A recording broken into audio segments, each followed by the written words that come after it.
Welcome to Soccer Morning on Backheel.com. Here's your host, Jason Davis. Good morning, everybody. Happy Monday. Welcome in. It's Soccer Morning. Here we go. Backheel.com. First full week of the show in 2015. Excited to get underway here. It should be a good year. Talk about off the top here. Plenty to cover on today's show. We've got two very good guests to fill us in on a couple of varied topics. First, Luke Moore from the world-famous Football Ramble will join us. You know, he talks Premier League with us on a regular basis, and that's what we'll be doing. Interesting results from the weekend, not least of which is Manchester United falling to Southampton at Old Trafford. Some interesting choices by Louis van Gaal. Chelsea holds serve. With Everton, we'll talk about that. Plenty to talk about in the Premier League. Then we've got some American stuff. Rafael Noboa y Rivera, who runs Hudson River Blue over at SB Nation, which is the New York City FC blog. He'll talk to us about Frank Lampard debacle. We'll break that down. We'll talk with Rafa about how much of a hole New York City FC has really dug themselves when it comes to the fan base, when it comes to capturing the minds, the hearts and minds of New York City soccer fans. Because you done some damage here, guys. We'll see how much work it's going to take to get those fans back, if those fans can even be recovered when it comes to this situation. So, Raf at 10:30. So, big show with two big guests. Let's go ahead and jump straight into the headlines as we do at the top of the show every day. I mentioned that. I mentioned the Premier League. One of the Premier League storylines as it relates to American soccer. Josie Altidore reportedly on the block for Sunderland. Obviously, it hasn't worked out very well for Josie Altidore in the north of England. And the storyline is that Sunderland wants Jermaine Defoe from Toronto FC, plus something like $3 to $5 million in order to swap for Josie Altidore. Okay, you get what you can, I suppose, but Jermaine Defoe and that much cash, I'm not so sure about that. Obviously, Josie Altidore's value is pretty low right now. The man can't get in the team, and when he does get in the team, he doesn't score goals. How worth Jermaine Defoe plus that much money? I'm not sure. That seems to be a bit of a stretch. The Asian Cup is happening right now. Perhaps this is not on your radar. It should be. It's hard because of the time difference. At least the results should be on your radar. I'm catching up myself. It looks like Australia has a win in their pocket so far in this tournament, 4-1 over Kuwait. That happened last week. You had the debut of Palestine in this tournament. They lost 0-0 to Japan. No surprise there. But some of this is not just about the result on the field. It's about the symbolic nature of these matches. And in this case, Palestine, who was going to be the bottom finisher in their group, Group D, at the Asian Cup, falls to Japan yesterday. Or was that early this morning? And the time throws me off. Early this morning, yesterday, whatever. 4-0, they fall. Iraq, 1-0. That happened in Brisbane. You've got the Asian Cup happening in Australia now. If you're able to pay attention to this tournament at all, it is worth a look. Lionel Messi has denied those rumors. You know those rumors. Those rumors that says he wants out of Barcelona or that he has asked for Luis Enrique to be fired. Calls them lies. This is no surprise. If you get that negative thing coming out in the press, you're going to squash it. Lionel Messi also up for the Ballon d'Or. But good timing to sort of put out there. I mean, the Ballon d'Or voting is finished, but good timing to sort of put out there that no, I'm not the evil guy.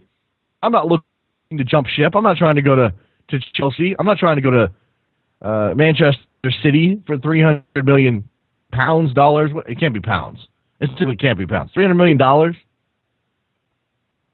The reporting on these transfer rumors always throws me off too, because sometimes it's reported in pounds, sometimes it's reported in euros. It would be euros typically for Lionel Messi. Sometimes they translate it for the American audience and they put it in dollars. In this case, I think $300 million sounds about right. That's something like 150 million euros, 175 million euros, something like that. 200 million euros. Maybe it's up to 200 million. I don't know what the exchange rate is at the moment. All I know is I very, very, very, very, very seriously doubt Lionel Messi is moving anywhere. I doubt that anybody really wants to put the money up to buy Messi. He's an amazing player. He can make a difference for anybody on the planet. But you are mortgaging your future if you go and buy Lionel Messi for that much money. So Lionel Messi is addressing those issues, saying that he is not out. He's not trying. In addition to not wanting to leave Barcelona, he's also not trying to ouster Luis Enrique, because Barcelona hasn't gone well for Barcelona recently. There's been some doubt over the future of this club.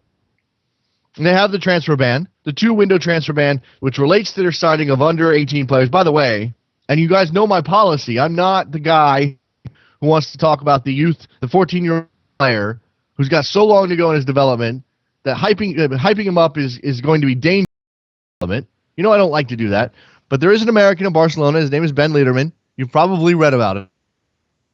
And I read an interesting story at soccergods.com, full credit to them, outlines the difficult situation for Ben Lederman. He's not allowed to play in official competition for Barcelona because of those issues that relate to Barcelona's transfer ban. He was signed under the age of 18. His family moved to Barcelona. And yet he is one of the number of players who fall under this heading of illegal signings that Barcelona has gotten in trouble for, and he is now sort of in limbo. We'll see if he remains at Barcelona. I think he's got a symbolic value as the American of Barcelona. Whether or not he could develop anywhere else just as well, I don't know. Obviously, La Masia is an amazing place to soccer, and I wish Ben Lederman the best no matter what happens. Barcelona did beat Atletico Madrid this weekend, riding the ship just a little bit 3-1, and Messi did score, so you have that. Speaking of the Ballon d'Or, that's happening today in Zurich. You'll get all the pomp and circumstance. You'll get Ronaldo there making faces if he doesn't win. Lionel Messi will be there. Manuel Neuer is the third player up for the Ballon d'Or. And I'm going to go, and I'm going to put this to you guys today here on Soccer Morning. We'll put on the phone lines later in the show. Who's your pick for Ballon d'Or? I want to go with Neuer. I like mixing it up a little bit. I don't know. I think it's very, very difficult to compare a goalkeeper to a couple of outfield players, especially guys who score that many goals. But why not mix it up? And Manuel Neuer probably was the best player on his team. He helped Germany win a World Cup. It does everything. And he's got a unique style which captures the imagination. How many goalkeepers can you say that about? Very, very few. Also on the line today, a host of awards, one of which Women's Player of the Year. Germany's Nadine Kessler, Brazil's Marta, and USA's Abby Wambach up for that award. You've got Coach of the Year, Carlo Ancelotti, Joachim Löw, and Diego Simeone. Women's Coach of the Year, Ralph Kellerman, Maren Meinert, and Norio Sasaki. And then you got the Goal of the Year stuff, which is always fun. Robin Van Persie, James Rodriguez, Stephanie Roach, the female player, scored an amazing goal. All right, so that'll be fun in Zurich, I suppose. We can all make fun of that a little bit later on today. But next up on the program, Luke Moore from the world-famous Football Ramble. Let's talk some Premier League without Lionel Messi, because he's not there. We'll talk Chelsea. We'll talk Manchester United. We'll do it all. Don't go anywhere. Soccer Morning, backheel.com.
1, 2, 3, 4. Welcome back to Soccer Morning on Backheel.com with Jason Davis. Back on a Soccer Morning. By the way, appreciate any with some of our connection issues. It's the weather here is terrible. It's part of it. It's several other aspects, but we're fighting through it. We've got the transatlantic communication lines open. Luke Moore from the football is on the line. We grab him to talk Premier League, and this is a good week to talk Premier League. Luke, how are you? I'm good. How you doing? I'm well. I like this segue. I'm better than Manchester United. I'm better than Louis van Gaal this morning after a surprise. Well, okay, I'm not going to say surprising. Southampton jumps into third place with their win at Old Trafford, but they haven't won at Old Trafford pretty much ever. I think one or two wins over the last 50 years. They get a win against Manchester United, and now in the aftermath of that, and we can certainly heap some praise on Southampton, Luke, but in the aftermath of that, the talking seemed to be all about Louis van Gaal and his choices. What did you make of his lineup choices, leaving Falcao out, all of those things?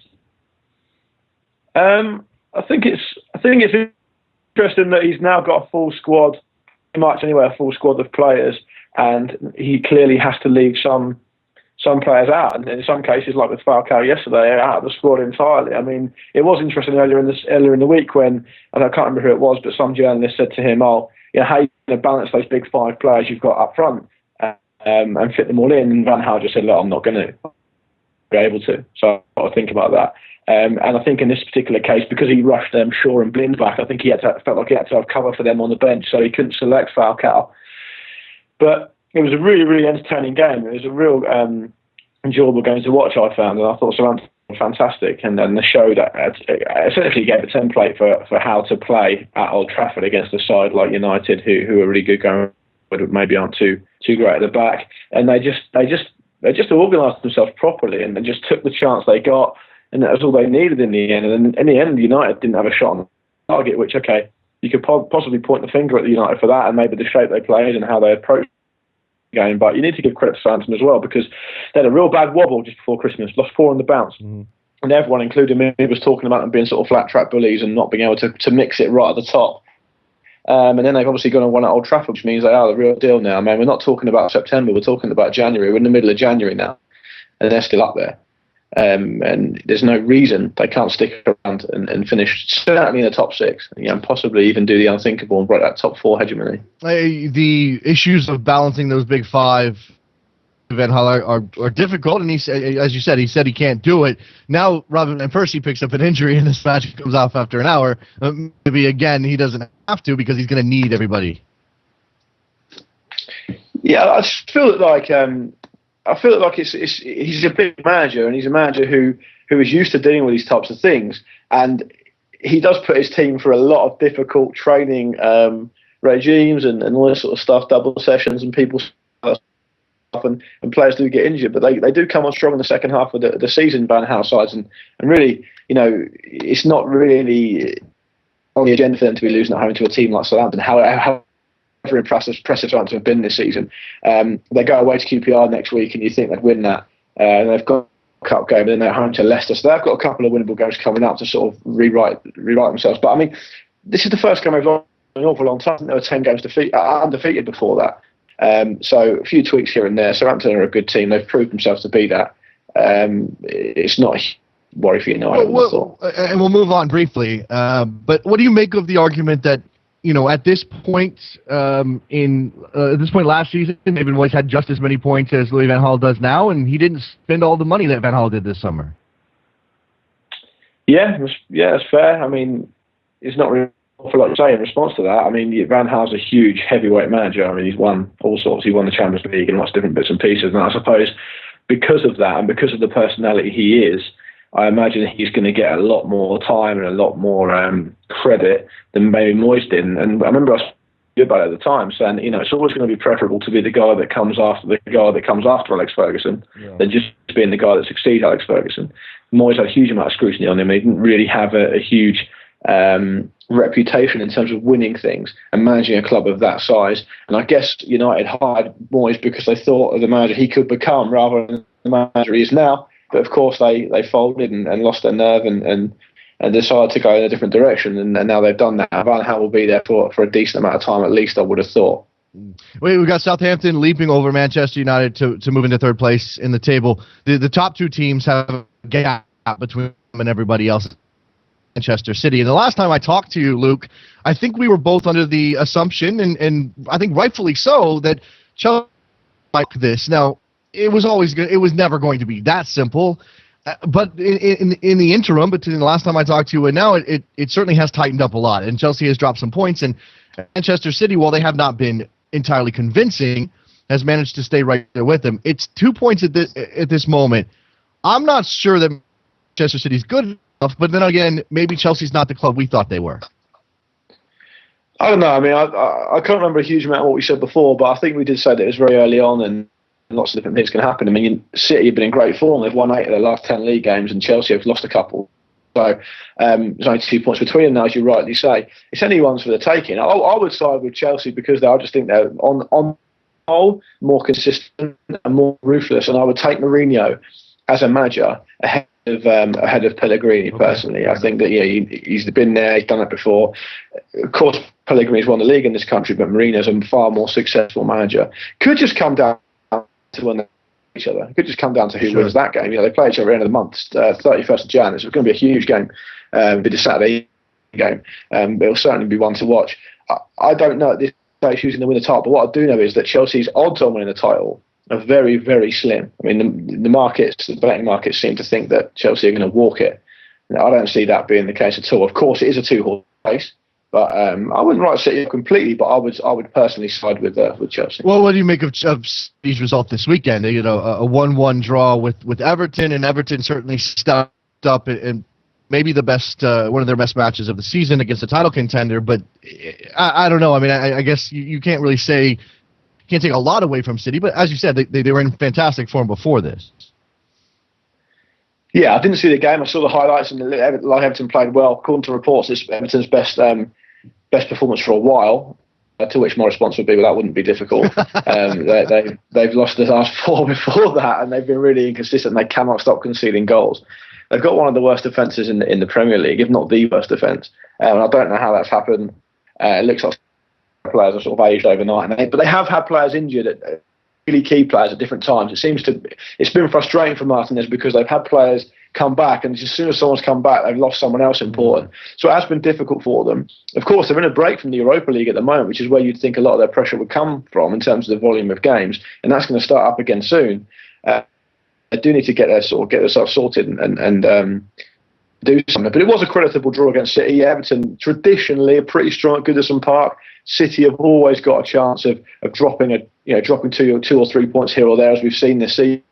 And that linking it back to the title race, that's probably going to be the difference between City and Chelsea winning it, and the reason that Chelsea will ultimately lift the title, I think.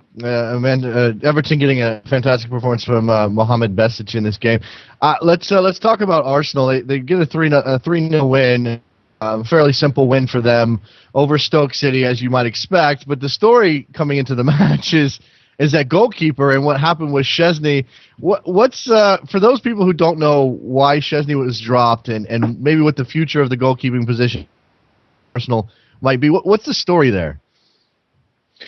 Well, Szczesny was apparently, according to reports, after the game they played against Southampton, in which they were beaten quite handily as well. Szczesny was caught smoking a cigarette in the shower area, changing room, I believe, and subsequently fined and dropped for the game against Stoke, which they of course went on to win.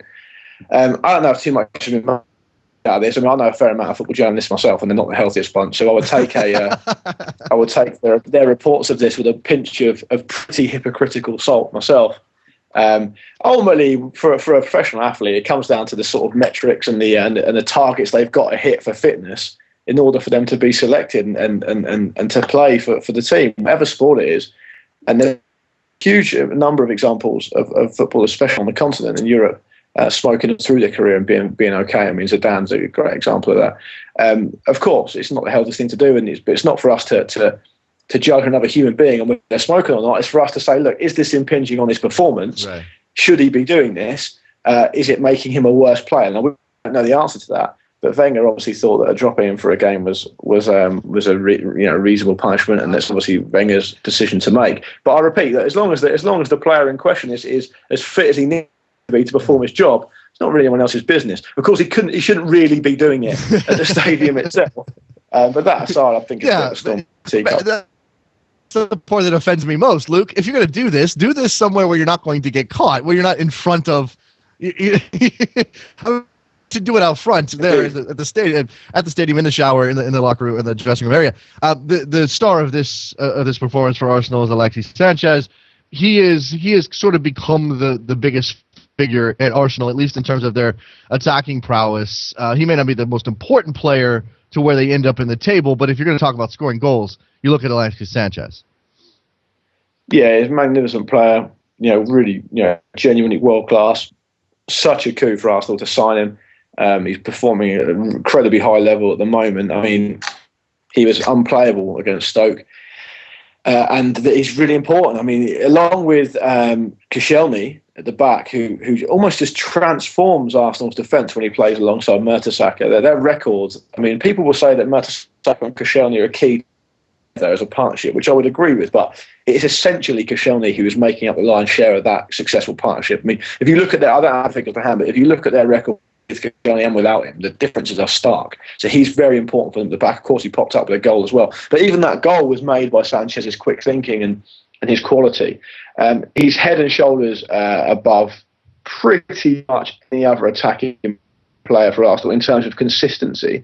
You've got other players around like Cazorla and Ozil and to a certain extent sort of Walcott and Oxlade-Chamberlain when they're fit. And Giroud on his day, they can all perform, but they can't perform with the consistency and the energy and the hunger that Sanchez performs with. And he's such a good example to the rest of those players, those attacking players. On his day, he's absolutely unplayable. On his day, he would get in any team in the world, and Arsenal will do very, very well to keep hold of him long term. Their ambitions need to match his ambitions, because he's played at the very top, and he won't settle for not winning trophies, I wouldn't have thought. 18 goals, I think, already this season, and a whole number of assists as well. It's almost unfair for a middling Premier League team to be expected to deal with his quality because he's so much better than the rest. What did you make of Alan Pardew at Crystal Palace, a win over Spurs? Spurs, again, sort of being themselves in the sense that they can often underwhelm. Was that match as much about the emotional bump of Pardew's return to Selhurst Park as it was about Spurs and sort of failing to take advantage of their advantage in quality?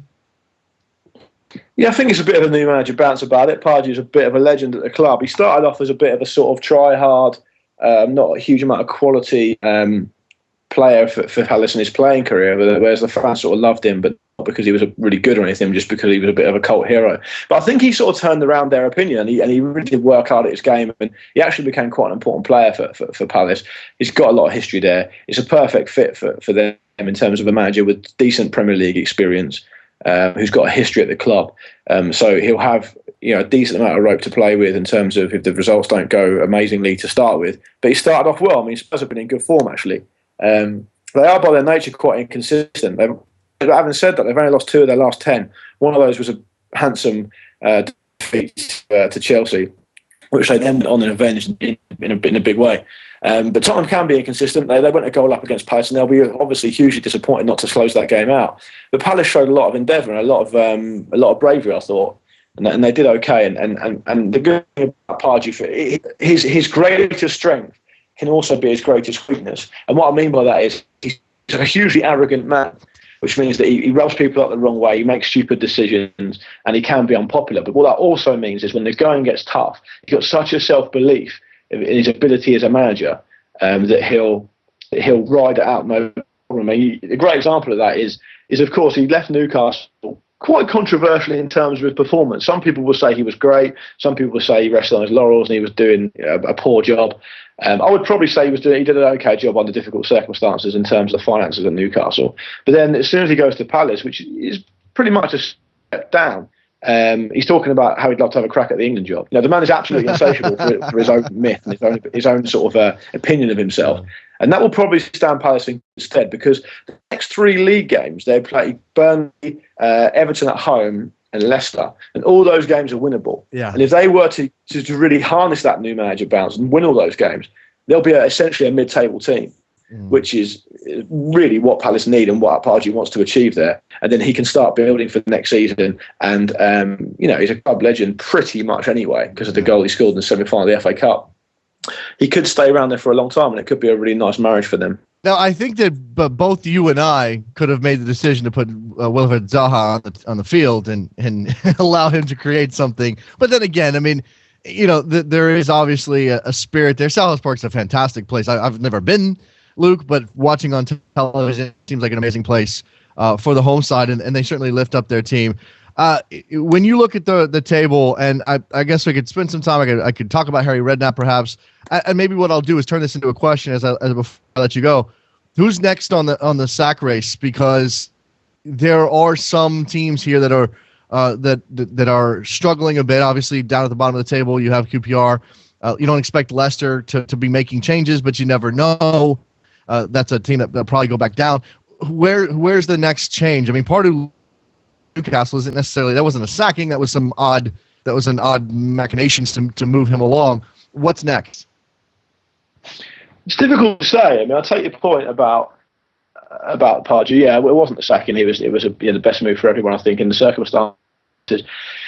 Leicester is a funny one because Leicester went through that horrible run and they got beat over and over again. I think they lost 6 games in a row in the league, and the was piling on Pearson then. But I mean, I personally like to think of the manager who gets the team promoted has earned the right to manage in the Premier League, and so the players have earned the right to prove they can do it, and they've stuck by Pearson. And actually, the last few years have been okay. They beat Villa, of course. They got a decent draw against Liverpool. They battled back from 2 goals down, which, in my opinion, they didn't deserve to be 2 goals down. But they showed great in to get back to 2-2 and get a good draw at Anfield. And before that, they beat Hull. So Pearson's probably okay for now. I think that he has been under a bit of pressure. That fan thing wasn't great. But again, they've got some winnable games. I think they play Stoke next at home. And they play Palace as well in the next few games, as I just said. The QPR one is an interesting one. The reason being that Harry Redknapp gets a pretty good run in the press. He doesn't get any pressure. I don't know if your listeners who are in the US won't necessarily realise Redknapp is a bit of a cult hero in Britain, especially among the press. He's always good for a quote. He gets a lot of rope. He gets a lot of sort of benefit the doubt, if you will. But he's really struggling now. He's struggling in terms of, it looks to me like the game might starting to be leaving him behind as a manager. He finds it very difficult to set teams up in a defensive manner, hence their appalling away record. They've lost every single game on the road this season. They didn't have a great result in the FA Cup. They lost 3-0 at home to a League One team in Sheffield United, which was obviously dreadful. And they've been beaten again against one of their relegation rivals, Burnley, 2-1. Redknapp, by all rights, by all intents and purposes, given the money he's had and the players he's come through, I think it's north of 50 players since he's been at QPR. They only just squeezed back up again into the Premier League in the playoffs in a dramatic way after they were relegated before. And his record when they got relegated was awful as well. I think if he were any other manager, he would have been fired by now. But I think because of his personality and because Tony Fernandes, the owner or the decision maker at QPR, seems to have a pretty decent relationship with him, I think he probably will be back this month in terms of bringing some players in. And I think he'll be given the benefit of the doubt again. Aside from that, it's difficult to say. There's been some backings already. Can't see Sean Dyche being fired. That's not going to happen. No. Gus Poyet, possibly. I mean, Sunderland have won 1 game at home all season, I think. But they've made themselves hard to beat Sunderland. They've lost the least or the fewest amount of games in the bottom half.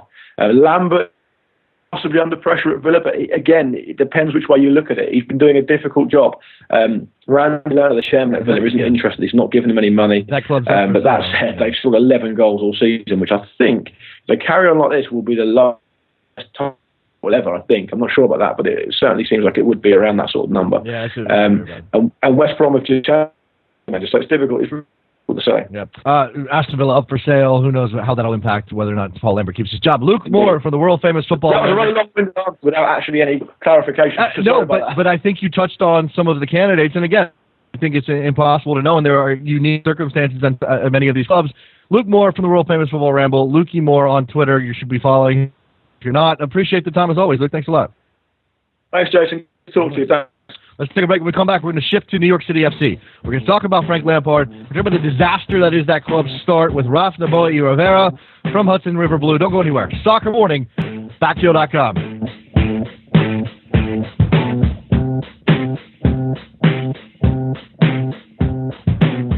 I'll turn my camera on.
Welcome back to Soccer Morning on Backheel.com with Jason Davis. Here we are back on Soccer Morning talking New York City FC and Frank Lampard and the whole and the fans and the response and everything else with Rafael Noboa y Rivera from HudsonRiverBlue.com, which is the SB Nation blog dedicated to New York City FC. We were just before we came on the air just talking about the unique start to your blog, Raf. It was you're like, oh, let's start a blog. We'll cover this team every, place for the fans to go and commiserate and read some analysis. I don't think you expected necessarily to get the attention in this sort of manner off the bat. No, not at all. It was really what it was. Look, it's really rare to see a sports team starts from scratch. And any time that you get to see that, it's an incredible privilege. Sure. And I know that sounds hokey, but I really mean that, because you get to see the whole process start from the beginning. So with the player acquisition and then all the stuff surrounding the fans in terms of the club culture, the history, all that stuff. And so, for me, it was a really interesting sort of position for me to see that right from the start. Mm-hmm. I think that's sort of how I feel about American fans in MLS. Well, anybody who wants to jump on board MLS, it's a very unique experience as a fan, and it's even more unique to be at the very beginning. Now, let's get to the heart of the matter. Let's talk about Frank Lampard and the signing, not signing, the smoke and mirrors that were used, City Football Group versus New York City FC as entities. And I know you've got a long blog post sort of breaking down the contract situation. I think there have been a couple of revelations since then, Raf. And I guess my question to you is did everything end up sort of coming out the way that you expected it to in terms of the wool that was pulled down over the supporters' eyes in light of Frank Lampard not actually having a contract with the club? Yeah. I mean, here's the thing. You don't ever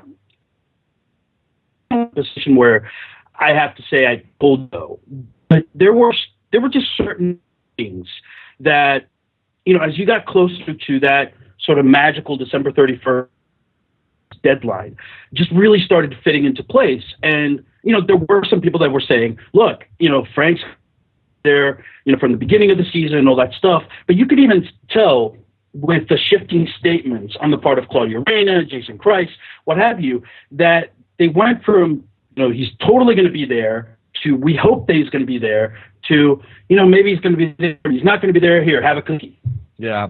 And so for me, what was expected was, okay, he's going to stay till the end of the season. And, if you look at it from Manchester City's point of view, that totally makes sense. He's been an integral part of their team in the sense that he's coming off the bench. He's had a few, 60, 70, 90 minutes, but, he's been coming off the bench. But if you look at the midfield, Yaya Toure really hasn't been the kind of player that he was last season. Fernando and Fernandinho really haven't been performing to the level they were supposed to be performing. And so that's where Frank Lampard comes in. He's a professional. He's been through the war, so to speak. And, for that reason, for me, it really wasn't a surprise that he was going to stay there until the end of the season. What was really kind of surprising to me was just a really slipshod, just ad hoc way in which the whole matter was handled. Because you would expect that an institution like Manchester City Football Group, with the number of communications professionals that they have, would have figured out a way to handle this much better and much more professionally from the beginning. Yeah, I want to talk about how this relates to the way the club has established a relationship with its fan base, its season ticket holders who have already purchased in, the people who might one day become New York City FC fans. But before we do that, let's talk about the way that it was handled. You have a post at Hudson River Blue that calls this a limited that Manchester City's response was a limited hangout. What does that mean exactly? Hangout? So the really interesting thing for me, Jason, coming to this is that I get to use a lot of my sort of political communications experience, sort of political campaign experience in terms of reporting the story, and essentially what a limited hangout is. And this is going back, about 40 years to the Watergate scandal. A limited hangout is where somebody makes a limited admission of wrongdoing, of crime, that sort of thing, in order to continue to cover up, the much larger set of misdirections, deception. So in terms of Manchester City Football Group, the limited hangout was basically saying, yes, errors were made. The statement that he signed with New York City FC back in July 24th of last year, that was an error. The statement that, he went to Manchester City on loan, that was an error. Left unsaid was who made these errors. Sure. Those statements, and, when you stop and think about it, wait a minute, why, calling it an error is a really big euphemism. That's what I want. The part that kills me is using the word error in and of its. An error is something that you don't do intentionally. An error is a mistake. A mistake is something. I felt the oops. That's not what happened here. Somebody actively chose to prevaricate on Frank Lampard's situation, and I guess that's the point. And as a fan, as somebody covering this team from a fan perspective, and we. Season ticket holder in-house here at Soccer Morning, I'd be interested to know how people feel about that. They were angry because, look, and this is something that I keep on making a point of in terms of the lying and all the rest. Look, when you lie to somebody, you're effectively saying that they are too stupid to follow a story. Right. And so, when you're lying, who are some of the most sophisticated, some of the most, perceptive sports fan around, you're basically telling New Yorkers that they are too stupid to. And, when I talk with season ticket holders, there was a fan club meeting. The Third Rail held, one of their meetings yesterday. And, I was talking to members of the fan group, and the point that was made to me, and the point that I've been hearing from people all throughout, the few weeks where, it's been broadly obvious that they lied, that this isn't about Frank Lampard. Mm-hmm. This is about the fact that they lied, and that they actively lied, and that they actively misrepresented the situation, not just twice, but 5 months. And really, if you stop and think about it, for a little bit longer than that, because this past week saw them stepping all over themselves. Because then you first you had Frank Lampard's agent. Then you had Frank Lampard. Then you had Manchester City say, well, this is how it happened in that whole thing, which I call the limited Premier League called them on it. Yeah. And said, well, no, that's not how it happened. There was a full season contract. So they had to come, turn around, go back and amend that statement. Right. And to me, it's just mind-boggling seeing that. The fact that you're not accounting for the people that are going to catch them in because if you again what you just said about sort of saying the limited hangout and there was a half contract and the Premier League coming out and saying no wait a second, that breaks our rules, we're not going to let you portray yourself as having broken Premier League rules, and then City again having to scramble. I'm going to read you a quote here, and I'm sure you've seen this, but I want to get it out there for those people listening here when it comes to City FC fans, and that thing we're worried about from the very beginning, Ralph. It's from Jason Christ. It says, he said, the decision was by our parent company, and it was a decision that was made for the best of the entire group. Now, this is Jason Christ being a company man, but it's scary, because this is exactly what we worried about. New York City FC being a subsidiary of City Football Group of Manchester City, playing second to Manchester City in all of these. And while that we can sort of, rationalize that that's going to be the functional way it's going to work, we don't people say that, Raf. That's right. And it even contradicts things that Ferran Soriano, the CEO not just of Manchester City, but of New York City FC, the establishment the club, which is we want this to be a world-class organization. We want it to be a purely New York club, et cetera, et cetera, et cetera, et cetera. He's on the record as having said those things. Mm-hmm. Okay? So the fundamental question prior to this whole debacle was, would City Football Group make a decision that helped New York City FC and harmed Manchester?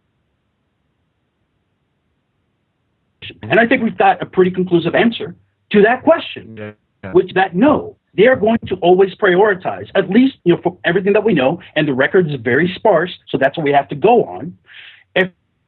From everything that we know, they are going to prioritize Manchester City, even if it hurts New York City. And so in order for this club to succeed, in order for City to be a world, that set of priorities has there are going to have to be decisions by New York City that harm Manchester City. It's the uniqueness of their location. It's being New York is something right. that is most important to point out here, Ralph. Go ahead. Yeah, no. And the other thing that strikes me here is, and I'm going to go ahead and create a little bit of a firestorm here, is look, if Manchester City wanted to have a feeder club, in and of itself, that's not a bad thing. Let's ascribe a value system to it. Okay. The sport of soccer, it's corrupt, it's venal, it's shot through with money, et cetera, et cetera, et cetera. There are going to be things that place that in an ideal world you would not want to see. But in the world as we have it, that's how it is. If Manchester have a feeder club, getting an MLS franchise is just about the weirder about doing it because of the really bizarre number of unique roster rules and roster construction methods that exist within the league. If you are going to create a feeder club, if you're going to have, you're much better going to an institution like, say, the NASL, maybe buying a minority stake in the New York Cosmos, like a 20% stake or a 30% stake, and then basically that in order to go ahead and have a landing place for your players in your academy or those little used players like Scott Sinclair that don't really see any playing time. Right. Putting it in just is weird. You're exactly right, and I don't know if there was a lack of appreciation on the part of Sheikh Mansour and football group in that regard, or if it was simply lured by the fact that MLS is the glamour league in the United States, for lack of a better word. I mean, it's all relative, but MLS does have the growth. MLS has the cost certainty, and I think Mansour's got tons of money. He's throwing it around. It doesn't matter. He's just burning it at Manchester. But somebody is whispering in his ear, hey, you can slow down a bit, and maybe you can do this on the cheap. But as you said, the roster rules make it difficult. I want to get to the practical matter of what's next. New York City FC has themselves a gigantic hole. I don't know if there have been season tickets canceled. I don't know if people have been demanding refunds, and that's what I want to get to. And then the question for you is this irreparable? Is there something that the club, and again, they don't play a game for 3 months, and the roster's not even completely filled out. They've got a super draft coming up next week. What is it that the club can do to actually try to get back some good vibes that we're leading into the season? Well, for starters, they got to start acting like a real club. One of the things that's really concerning to me as a reporter, or as somebody who tries to basically write the story that's there, as opposed to shill for the club or what have you, is that New York City FC just has not been very responsive. Forget proactive; they just have not been very responsive in terms of reaching out to the public, reaching out to members of the media. I'm just one guy, and I've got a couple of people also writing in the blog as well.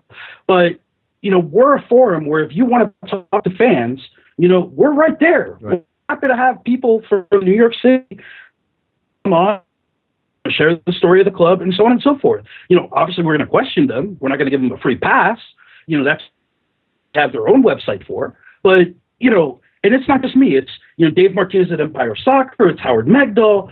If you wanted to go ahead and read and get a comment from New York City FC, you can't do that because they don't have an in-house communication staff that's able to reach out and comment. When the story broke, I was able to contact the league and get a statement concerning the Frank Lampard matter. And the same thing, as the story has been slowly unspooling itself. That would have been the case in New York City FC. So, it's really basic things like that they really have to get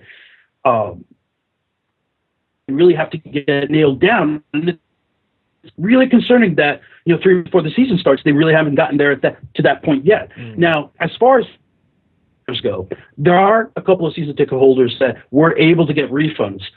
Normally that's not the case. Season tickets are not refundable. And if you look at the fine print in terms of, buying tickets and all that stuff, it says that fairly clearly. It's the case for New York Red Bulls, right, for instance. Right. But more beyond that, there's two things at play here. A, people are kind of tired of the story. We know that he's, for all intents and purposes, going to be coming to MLS in July. Speaking of Frank Lampard. Moving forward, people really want to know what's going to happen in terms of the third designated player. Okay, people are looking to seeing who gets drafted in the super draft. Whether that's Cristiano Roldan, whomever, and who are the other players that end up coming up. And that's where, again, if really proactive, if Johnny on the ball or Jane on the ball, they can go ahead and go a long way towards sort of repairing the breach. One of the things that I've learned, having done crisis communications, having done, public relations stuff in the past, is that if you screw up like this, you have to be even more aggressive in terms of repairing the breach. So for all what I, would have expected to have, and I haven't seen it thus far, and nobody has, is just make a really big show of, look, we screwed up this in order to repair the breach going forward, and then that becomes the story. The longer that they stay silent, the longer that this is going to stay a story, and the longer that it's going to get brought up. It's the history of the club now. It'll take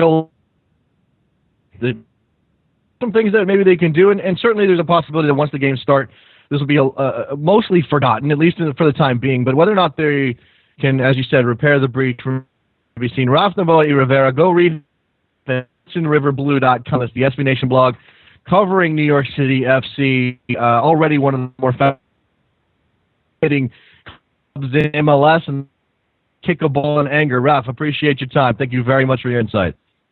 Yeah, thank you very much. Happy to be here, man. Go follow Raf on Twitter. It's Noboa, N-O-O-A. I'll take a break. When we come back, we'll open up the phone lines. We'll do the Twitter thing. Lots of stuff to talk about. Your thoughts. Don't go anywhere. Morning. Backfield.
Me again.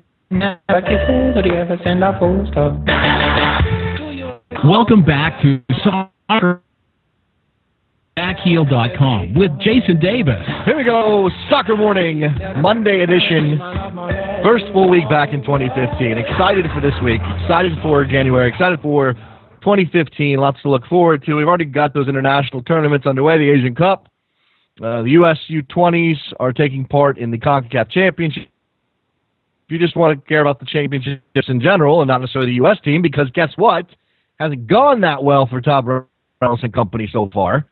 A 1-1 draw with Guatemala and a loss to Panama 1-0. That's not the way you want to start this thing. Lots of talent on that team, too. Lots of really good talent. And for whatever reason, it hasn't clicked.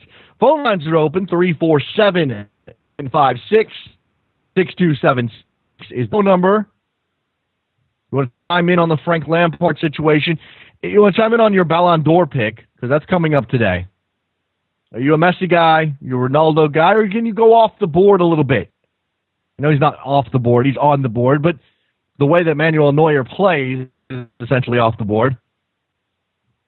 And is it fair for us?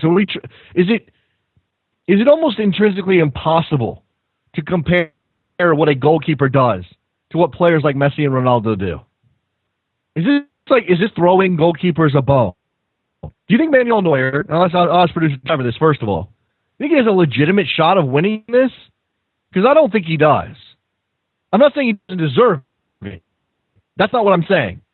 I'm saying I don't think he has a legitimate shot because I don't think vote for him. Or I don't think the voters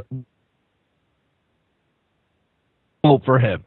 I think they will go with the conventional pick. And the conventional pick is you pick the guy that scores the most goals, who's a dynamic player, who creates the most chance, who is the insanely amazing athletic specimen in the case of Ronaldo, or is just innately amazing the way he is. That's who's going to win. One of those guys. I'm sort of over the Ballon d'Or a little bit because of the political nature of the way that FIFA has consumed the Ballon d'Or and everything it stands for. FIFA ruining something that's not unusual.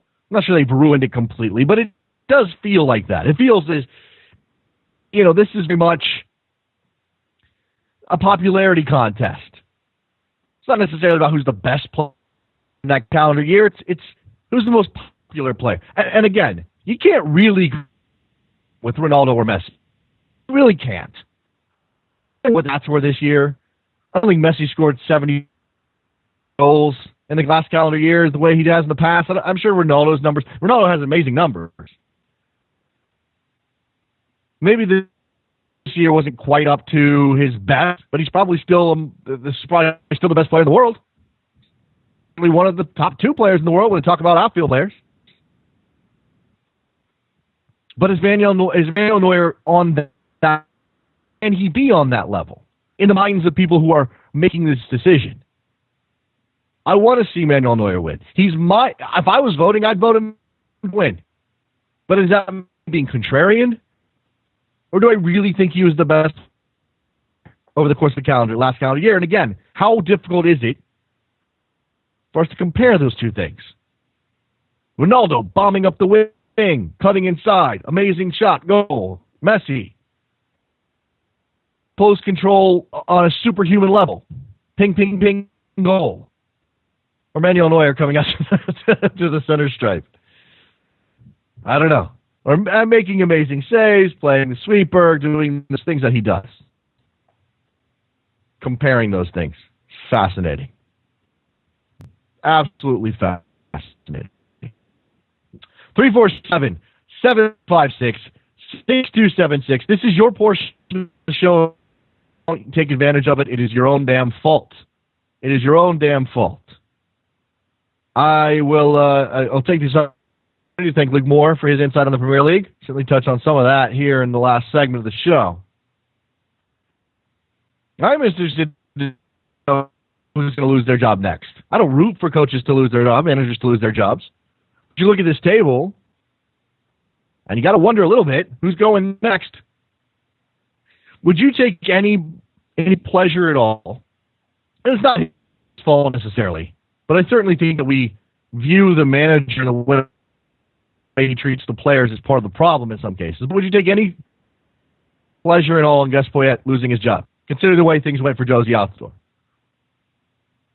I think American fans struggle a bit. How much to blame Josie Altidore? How much to blame the managers, the situation? He should have never gone in the first place. All right, that ship sailed. But as these things have unfolded, and remember, he he joined under DeCamio. I don't think that was smart. Nicolas Poyet comes in, and his job is to keep them up, and he managed to do that. Great escape. 2014, 2015 had not been very good for Sunderland. You wouldn't expect it to be. And they're down there. Maybe they're not in the relegation zone at the moment, but they're certainly going to be they're going to be in that fight for the rest of the campaign. So if you believe that Josie Altidore was done dirty on some level, and I'm not sure that that's the case, then maybe you would take some joy in losing his job. How much credit should he get? I mean, not credit, but how much leeway should Gus Poyet get because he kept him up last season? If you're Sunderland, can you really afford to do that? We're wallowing, but you know what? He kept us up. He managed to save us from being relegated to the championship in 2013, 2014, so he must stick around. 16th place is where Sunderland is now. I was looking for that. Same points as Palace and Burnley. You got Hull, QPR, and Leicester below them. Steve Bruce didn't even come up during our discussion with Luke Moore, but he certainly could put him out there. Harry Redknapp. And then you have Leicester who just keep him up. And again, do you give credit? You keep the manager who brought you up.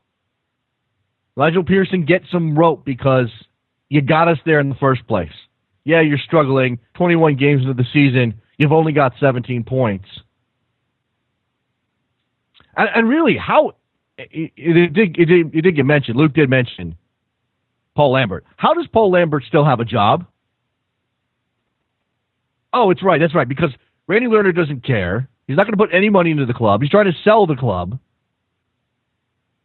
When they're club on the sales block in England, and every insane celebrity, every insane wealthy person gets connected to the club. Where's my Aston Villa Sean Combs rumor? Because that's sort of Jay-Z. Where's my Aston Villa Jay-Z rumor? I know Jay-Z's is Jay-Z an Arsenal fan? I can never keep this straight. I need a Rolodex, or I need a spreadsheet. Celebrities and their clubs. Celebrities and who they support. Katy Perry's a West Ham fan, right? I'm not sure why that. I don't think that makes sense. Is that because of her ex-husband, maybe? Is he a West Ham fan? What's his name? Who's the English comedian? Yeah, Russell Brand. Is he a West Ham fan? Is that his thing? Yeah. So that's probably why Katy Perry was connected to West Ham. Whether or not she still is. And do you have to take if you're not a soccer fan, or maybe you're a general soccer fan but you don't have a club, and you marry somebody who's a passionate fan of some club, and you adopt that, what happens when you divorce?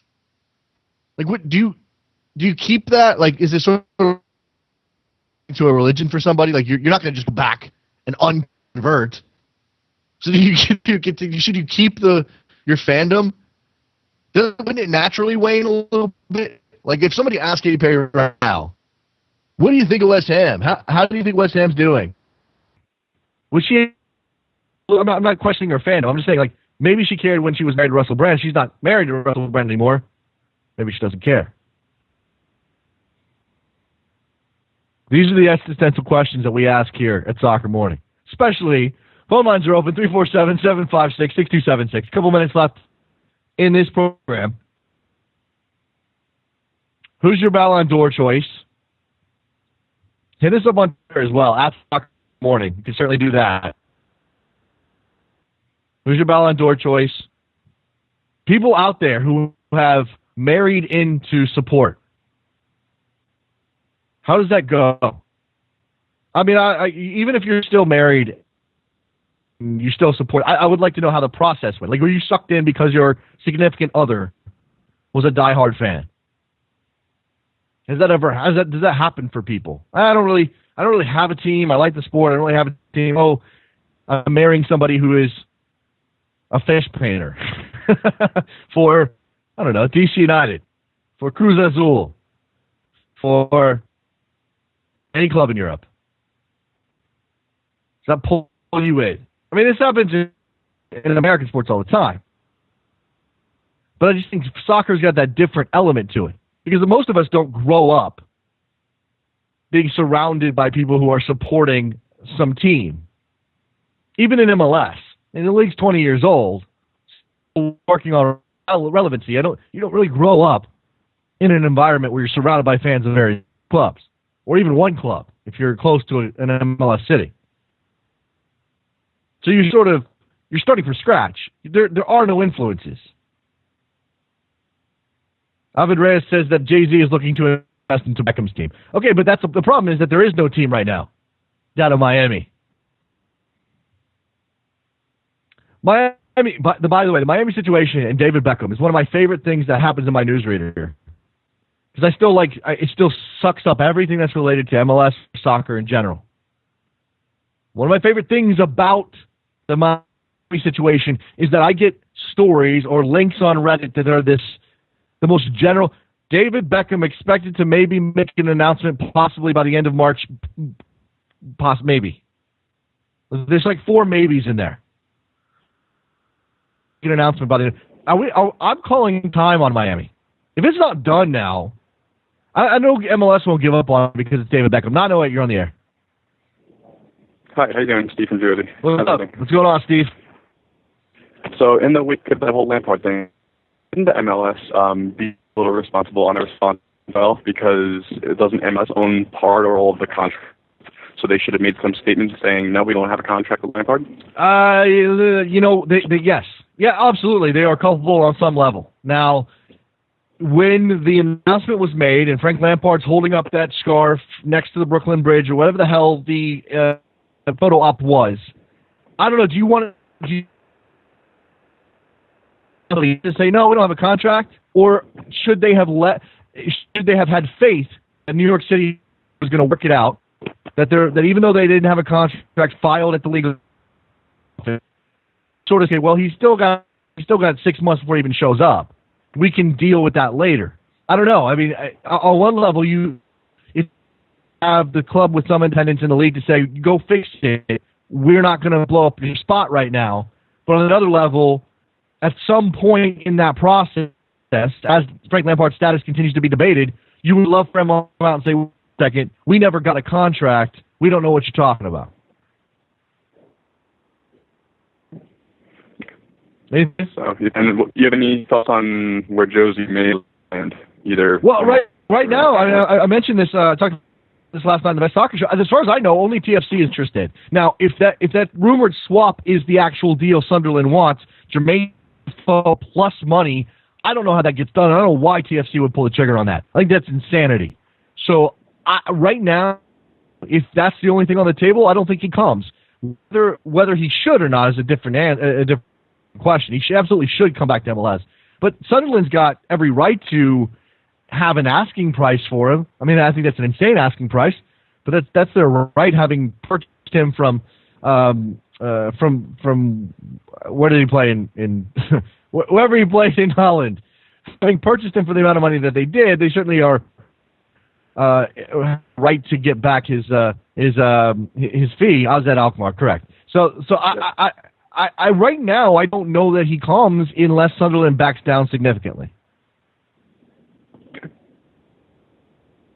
All right. Well, appreciate the time. Thanks a lot. Yeah, a lot of people have been throwing this at me on Twitter. Maybe we'll wrap up with that. I think I missed one phone call there. 347-756-6276. Got a minute or two. A lot of people have been throwing this at me on Twitter. What does the Frank Lampard situation, what bearing does that have on your rule about not believing a player has been transferred or signed until he's holding up a jersey? And I say that I get off on a technicality because New York City FC's official jersey had not yet been released when Frank Lampard was holding up a T-shirt with his number and his name on it. That's the facts of the matter. So I get off on a technicality here. Now I fully thought he had signed a contract. He was an NYCFC player. I thought the loan deal was legit, and he would end up being, whether it was at the beginning of the year or halfway through. I figured that there was something legit about that.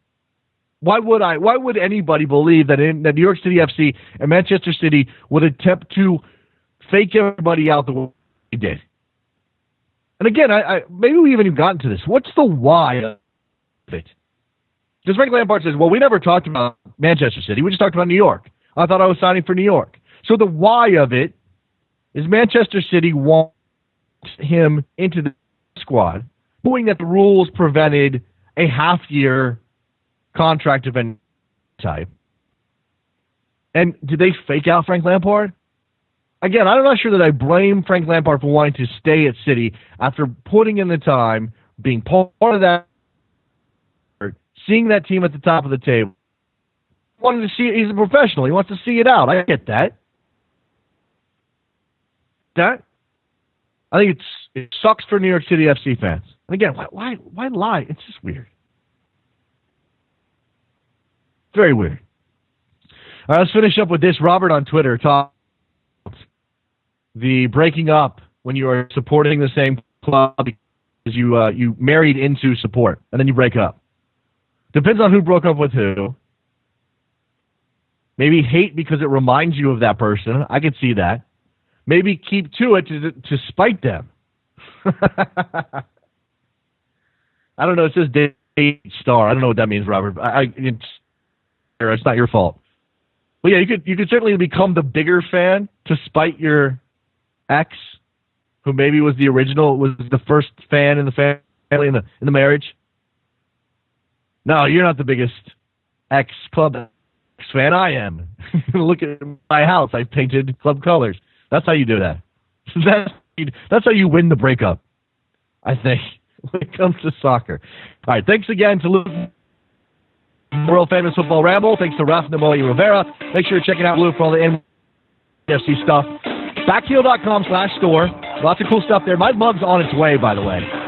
3milfc.com for the soccer t-shirt, excuse me. Soccer Morning on Twitter, iTunes, all that stuff. It's going to be a big month around here. You want to pay attention. We'll talk to you tomorrow. Bye.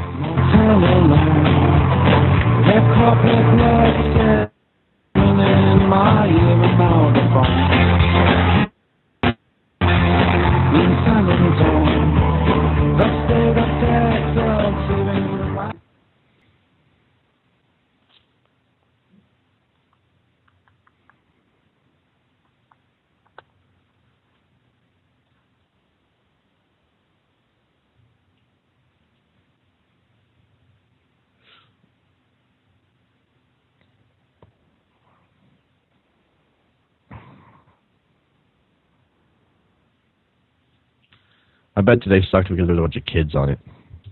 And school is out around here again because it's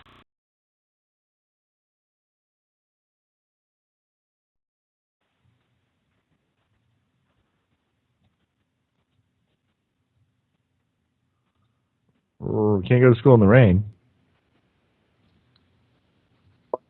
I said, I bet you my connection sucked extra bad today because there's a bunch of kids using the internet around here because school is out.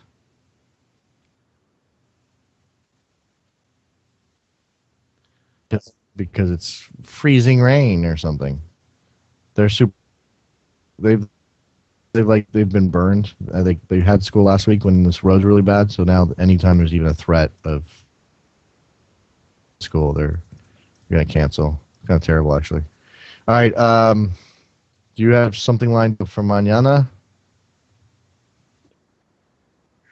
Oh, we do Travis and Will. Okay.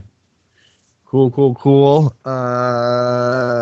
Anything else you need me to do right now? Anything? Okay.